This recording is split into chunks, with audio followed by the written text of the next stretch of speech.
Seja bem-vindo a Carlos Give, nome do meu canal. Estamos mais uma vez aqui para trazer aulas de história em regime de quarentena e a pedido de meus estudantes da 12ª classe. Hoje trazemos um tema, o tema que estamos a trazer é sobre a expansão e fixação do povo Bantu. Portanto, se estão recordados, nós falamos do povo Khoisan na aula passada e dissemos que o povo Khoisan é correspondente ao povo que viveu na idade de quê? Na idade de pedra. Dissemos porque dissemos que esse povo era da idade de pedra. Justamente pelo fato de usarem a pedra como instrumento principal nas suas atividades. Agora, relativamente aos povos bantus, esses serão totalmente diferentes, serão conhecidos como povos da idade de quê? De ferro. Portanto, minha gente, isto há de ser interessante primeiro pelo fato de entender-se que os ferro.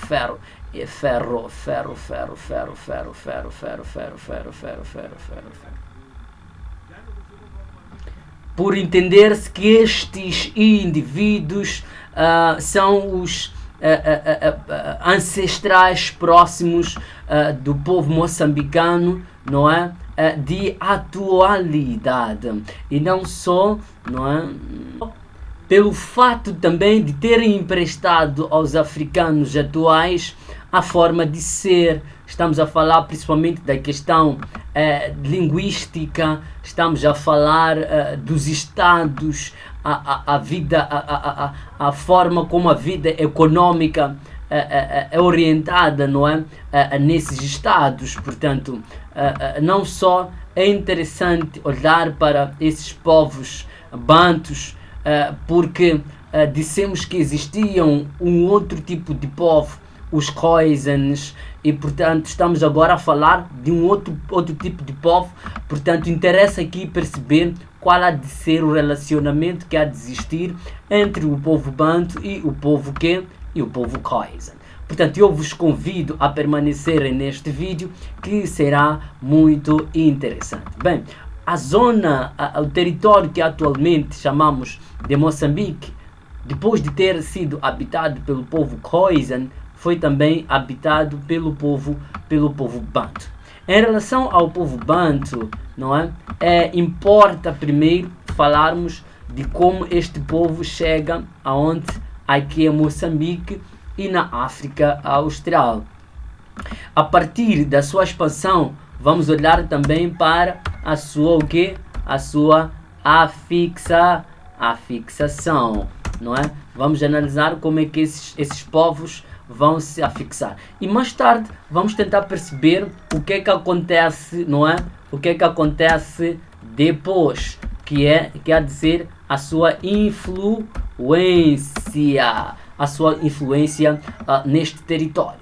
Em relação à sua expansão, eu vou apresentar aqui um mapa que poderá facilitar, não é, a entendermos como é que terá sido a sua expansão até ao território de Moçambique, não é? Através deste mapa vamos perceber de onde o povo bantu veio, não é? E como fez para chegar aqui a Moçambique. Importa realçar que essas trajetórias a partir da terra de origem até a Moçambique não são trajetórias que foram estudadas por um historiador ou um geógrafo, não é? Portanto, são trajetórias que vão surgir mediante a uma grande discussão que vai acontecer relativamente ao estudo do próprio povo bantu. Estamos a dizer que nestas discussões aparece um senhor que vai sintetizar essas discussões. Estamos a falar do estudioso e professor universitário Martin Hall. Martin Hall foi, como disse, quem vai sintetizar esses debates e teorias relativamente à expansão banto. Na discussão ou na síntese que este indivíduo vai trazer relativamente aos bantos, ele vai trazer 3 aspectos, não é? Traz 3 aspectos relativamente à expansão banto. Nas discussões, o primeiro aspecto era relativamente o primeiro aspecto era relativamente, não é, à questão que rássica. O que é que isto significa? O que é que isto significava? No debate relativamente à expansão banto, existem os que diziam que os bantus, não é, eram uma raça nova que vai se expandir, não é, nesta zona de África, não é? Que esta zona toda que estou a fazer referência com o Mauser foi uma zona que chega nesta zona uma nova raça, que esta nova raça vai substituir os povos Khoisan. Estou a falar principalmente de Moçambique, vai substituir os povos Khoisans. Depois aparece também o segundo aspecto, ou teoria, neste caso, ou discussão, ou debate. E nesse aspecto, e neste debate, a linha de debate era mais linguística. E nesta questão linguística, não é?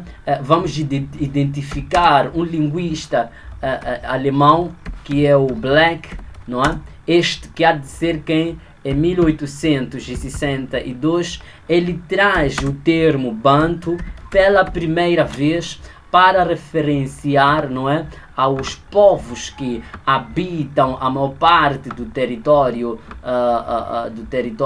da África Austral, nesta zona. Portanto, ele diz que esses indivíduos devemos os chamar bantos linguisticamente. Isto porque, enquanto fazia os estudos, ele apercebe-se que a língua que esses indivíduos falam é uma língua interligada, com uma linhagem parentéstica, significa que tenha tido uma origem comum e que mais tarde, com a divisão, com a expansão do povo banto, as pessoas vão se espalhando, mas vão carregar, não é, a genética desta língua, que não vai perder, não é, os rastros da existência de uma zona uma zona de origem, não é? Portanto, há traços. Portanto, o Blake traz uma média de cerca de 300 línguas que são faladas nesta zona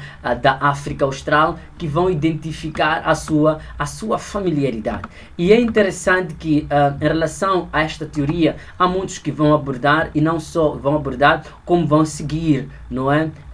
Negando a primeira teoria, que é a teoria rássica. Significa, os bantus não são uma raça, mas os bantus são realmente povos com línguas, não é, interligadas, ou línguas aparentes.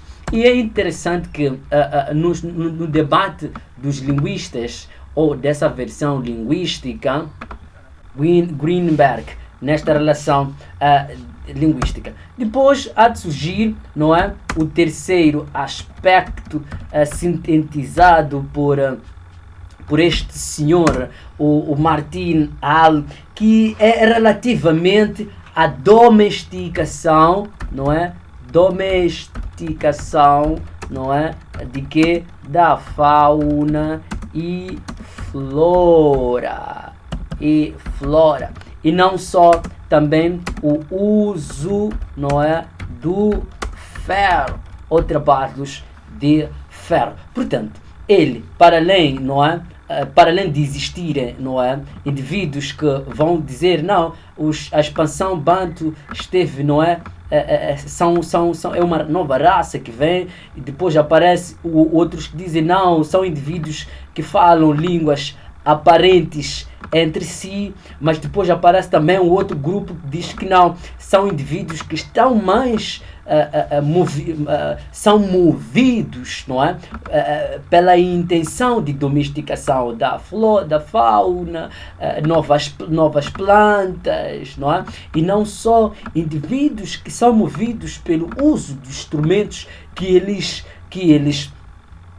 vão possuir. E não só. Essa questão de domesticação da fauna e uso do ferro, segundo Martinez, está muito ligada, não é, à questão da desertificação, não é, do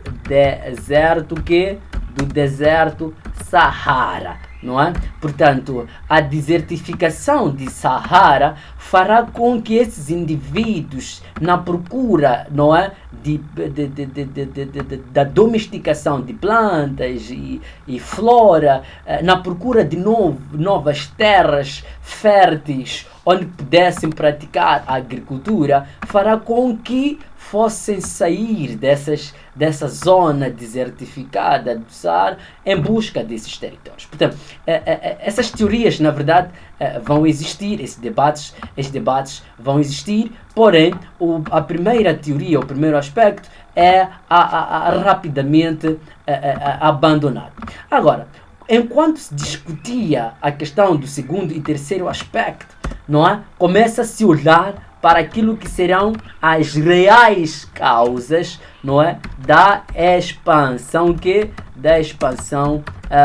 Bantu. Portanto, a primeira causa da expansão Bantu seria justamente a questão mesmo, vou colocar aqui primeira causa, a questão mesmo da desertificação, não é, de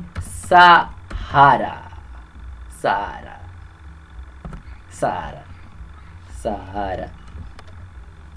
Ainda não falamos dos caminhos que esses indivíduos vão levar até chegar, não é, aqui em Moçambique. Estamos a falar das causas que os fazem sair daquele território. Portanto, temos primeiro a desertificação do Saara. Se olharmos para o mapa, o Saara, não é, preenche naturalmente esta zona que, como estou a ilustrar, no continente africano. Portanto, infelizmente não tenho aqui, mas vou depois expor o mapa do próprio Saara. A desertificação do Saara fará com que as zonas férteis para a prática da agricultura, que era a prática principal desses indivíduos, não é?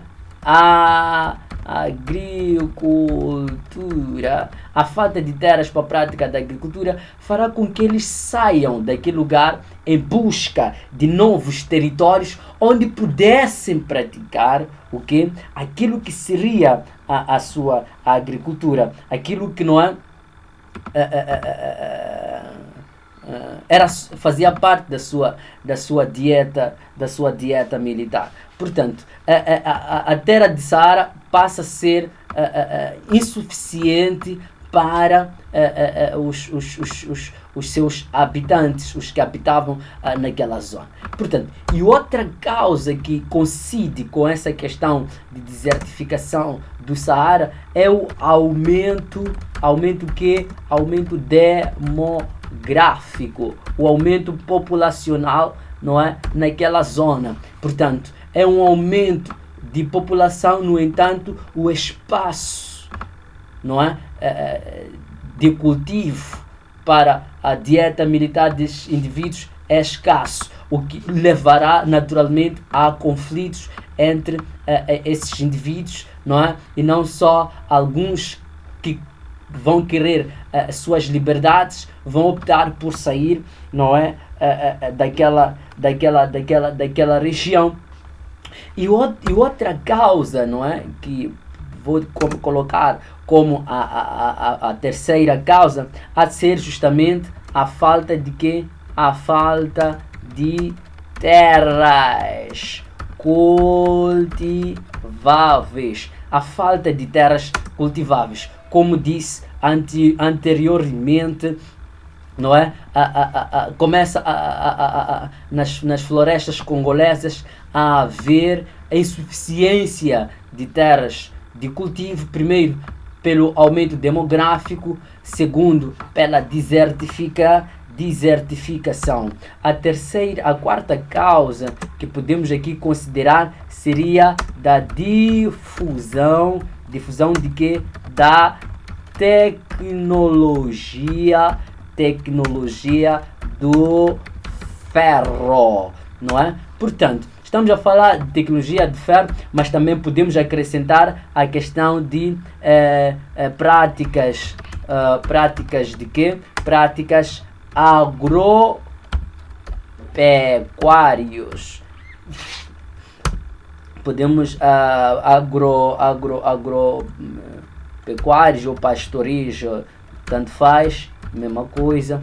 Portanto, esta é a quarta causa. Portanto, estamos a dizer que esses indivíduos tinham domínio com o ferro, onde conseguiam fazer enxadas de cabo curto e, portanto, com o domínio de ferro, querendo usar essas enxadas e não podendo usar na sua zona, pelo fato de não haver terras, não é? Portanto, fará com que eles procurem terras onde pudessem usar este instrumento. Não só fazendo isso, estariam a difundir esta nova tecnologia. Não só estamos a dizer que esses indivíduos eram agricultores, não só eram pastores, eram criadores de gado, não é? Estamos a falar do gado caprino, estamos a falar do gado ovino, não é? Estamos a falar de outros tipos de gado. Portanto, estes indivíduos criavam isto. Portanto, essas vão ser as causas que farão com que esses indivíduos fossem sair daqueles territórios em busca de outros territórios. Vamos já à questão de como é que eles conseguem sair, não é? De onde os bantus saem, de onde os bantus, não é?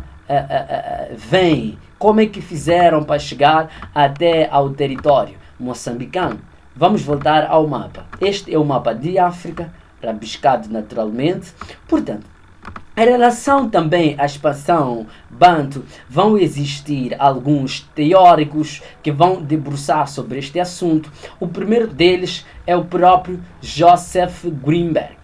O Joseph Greenberg, nos seus estudos, ele terá dito que os bantus que habitam a zona da África Austral seriam oriundos, não é, das fronteiras entre Nigéria e Camarões, não é, nesta extremidade. Portanto, estiveram nesta extremidade. Para ele, este território é o território proto-banto, é o território de origem. Depois, aparece também o outro teórico, que é Malcolm Guthrie. O Malcolm Guthrie, ele diz que os bantus teriam saído das florestas congolesas. Portanto, não acredita muito que a zona proto tenha sido entre Nigéria e Camarões, mas que deve ter sido na zona de Congo. Depois vai aparecer também um outro indivíduo teórico que vai debruçar-se sobre, não é, a questão de expansão banto, que é o David Philipson, não é? Philipson. Este indivíduo, ele fala, não é, de 4 frentes, 4 zonas, não é? Que teriam... Desculpa aqui. O David Philipson, na verdade, ele fala de 2 frentes, não é? Ele diz que não.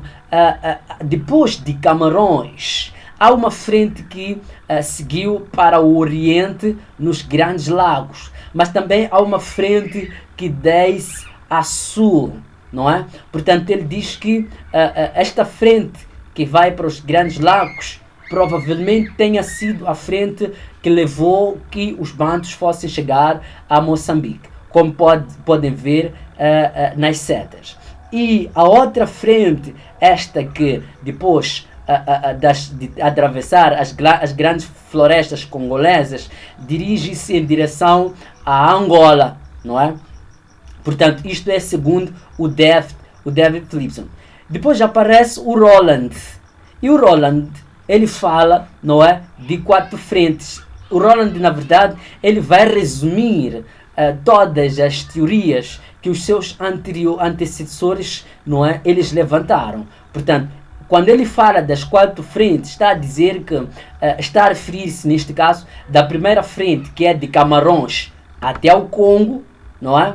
E de Congo até ao sul, que é a segunda frente, e depois, não é? A outra frente, que é de Camarões à zona oriental, zona dos Grandes Lagos, e dos Grandes Lagos a parte sul, descendo mais para a Tanzânia, para Moçambique, por aí em diante. Seria esta a 4ª frente. Portanto, no final do dia, essas teorias todas, elas não se contradiziam.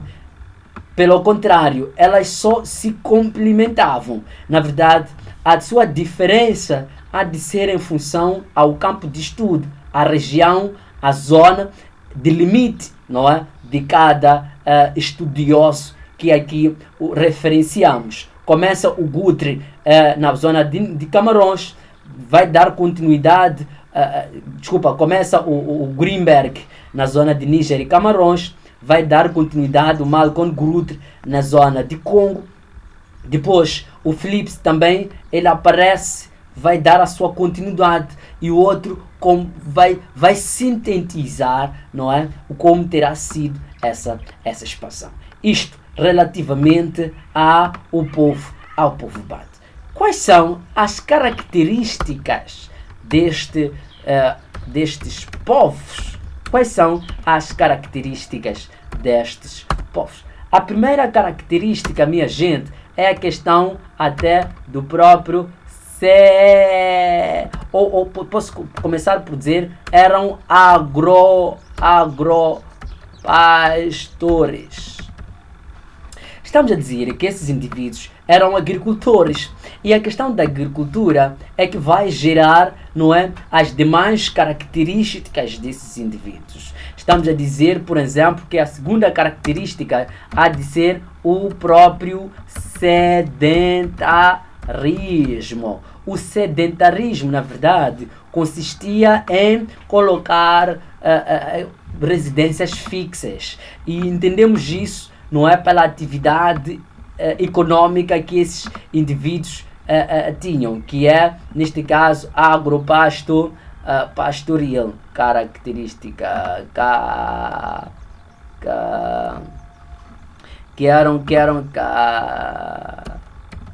portanto, por exemplo, eles não tinham como movimentarem as suas machambas para onde quisessem ir, como acontecia, por exemplo, com os Khoisans. Os Khoisans eram nómadas porque eles não tinham algo que lhes prendesse. Mas os Bantus não. Os Bantus, como têm machambas, não é, por cultivar, e não havendo possibilidade de se movimentar essas machambas, eram obrigados a pôr as suas residências próximas às suas machambas. Não só esses indivíduos já não são dependentes de quê? Não são dependentes pela natureza. Já conseguem produzir os seus produtos, até que conseguem ter o quê? O excedente.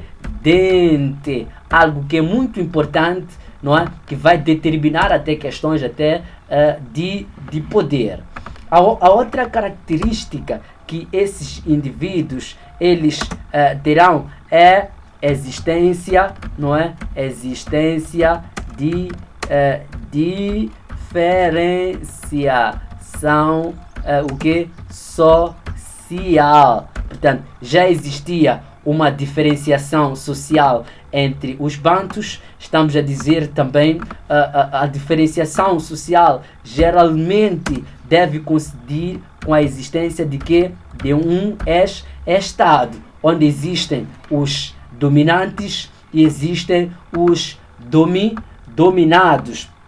Portanto, essas serão neste caso as características que esses indivíduos tinham. Não só já não vivem esses indivíduos em bandos, mas já vivem o quê? Em famílias. Estamos a falar isso da quarta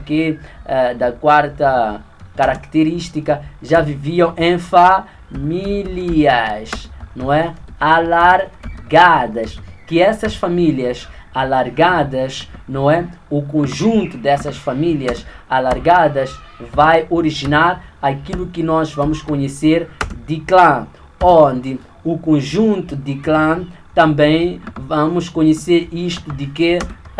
De tribo. E o conjunto de tribos poderá originar na questão de que?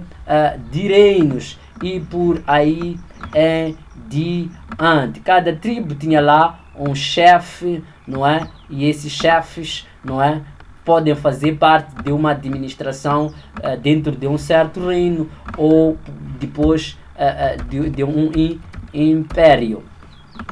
Portanto, essas serão as características destes indivíduos. Como podemos comprovar, não é? Realmente a questão dessa questão mesmo banto, com que justificação o Black, não é? Ele traz esse termo banto, não é? Fala de banto Black, não é? Com que razões? Black levanta essa questão de banto, primeiro pelo fato de, nos seus estudos, ele primeiro ter apercebido de cerca, não é? De cerca de 300 línguas, não é? Que são faladas na África, não é? Na África Austral, e que essas 300 línguas elas têm uma linhagem genética comum. Tem uma linhagem genética comum. Não só, ele vai apercebe-se, não é? De algumas similaridades tônicas, não é? Tônicas. Similaridades tônicas. Similaridades na questão de vamos lá dizer de palavras,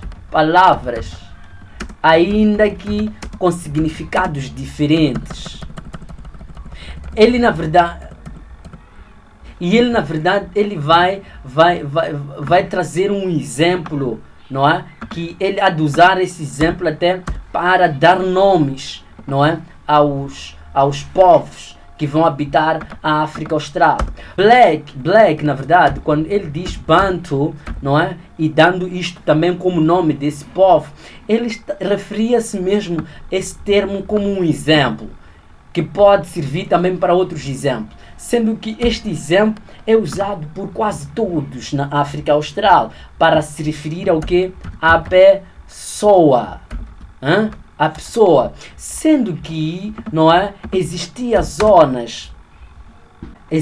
zonas onde para referirem-se à pessoa podiam dizer Vanu, podiam dizer Vantu, podiam dizer Muntu, podiam dizer Wantu. Portanto, vejam que a terminação, o número de sílabas coincide, sendo que a forma de se referir pessoa nesta África está sendo em línguas, não é? Bantu, é quase similar, ainda que em zonas diferentes. Quando ele vai a Moçambique, fala Sivano. Quando ele vai a África do Sul, fala-se Bantu. Quando ele vai a Zimbábue, quando ele vai a Uganda, quando ele vai a Angola. E, portanto, ele começa a relacionar esta similaridade. E encontrando essas particularidades, isso levará a que ele fosse concluir que não, essas línguas são parentes entre si. Essas línguas têm uma linhagem genética comum. Portanto, concluindo em relação ao período, não é, da sua afixação aqui em Moçambique, não é? Assume-se que entre século II a século III, estamos a falar de 300 anos antes de Cristo. E portanto, relativamente a seus rastros, hoje aqui em Moçambique temos algumas zonas que são zonas em que os bantus teriam lá habitado e que servem neste caso de estações arqueológicas. Temos, por exemplo, a Matola, temos estação arqueológica de Xai-Xai, temos estação de Vilanculos, temos de Marape, temos de Olaola, temos de Mavita, temos de Xonguene, temos Bilene, temos Zitun, temos Serra Mauá, temos Monte Mituco e temos também até aqui mesmo no campo universitário da UEM. Portanto, meu caro estudante da 12ª classe, era isto que eu me oferecia a trazer relativamente à história da 12ª classe sobre os povos bantus, sua expansão, sua fixação, suas características, causas e como vieram até aqui. Estou convicto que havia aqui muita coisa por dizer, mas por questões até de tempo não conseguimos dizer. Pode deixar em comentários, com o tempo vamos responder. Peço que deixe aí seu like, deixe seu comentário. Se não é subscrito do canal, subscreva para que possa receber mais aulas e muito obrigado. Valeu!